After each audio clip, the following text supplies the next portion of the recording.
आंबा आणि काजू उत्पादकांप्रमाणेच मदत मिळायला हवी अशी मागणी नाशिकमधल्या कांदा आणि द्राक्ष उत्पादक शेतकऱ्यांनी केलेली आहे। आणि जर मदत मिळाली नाही तर किसान सभेकडून सरकारला आंदोलन करण्याचा इशारा दिला गेलाय।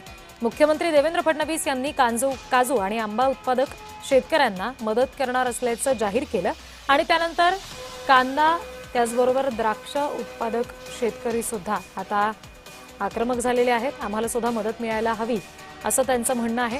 किसान सभेने या संदर्भात आंदोलन करण्याचा इशारा सुद्धा दिलाय। उत्पादक शेतकरी आज मरण अवस्थेमध्ये आहेत आणि अशा अवस्थेमध्ये असताना सुद्धा कांदा उत्पादक शेतकऱ्यांनी अनेक आंदोलनं केली नाशिक जिल्ह्यामध्ये, तरी सुद्धा सरकार याकडे लक्ष देत नाही। आणि दुसरी गोष्ट म्हणजे जे अनुदान मागतोय आम्ही, तो फक्त आम्ही खर्च मागतोय, जो शेतकऱ्यांचा खर्च झालेला आहे तो भरून निघावा म्हणून कांदा अनुदानासाठी 900 रुपये प्रति क्विंटल अनुदान शेतकऱ्यांना जाहीर केलं पाहिजे। अन्यथा या सरकारच्या विरोधामध्ये या नाशिक जिल्ह्यामधून तीव्र असं एक जन आंदोलन आणि शेतकऱ्यांच्या आंदोलनाच्या निमित्तानं या सरकारला वठणी बांधल्याशिवाय आणि कांदा अनुदान घेतल्याशिवाय आम्ही थांबणार नाही।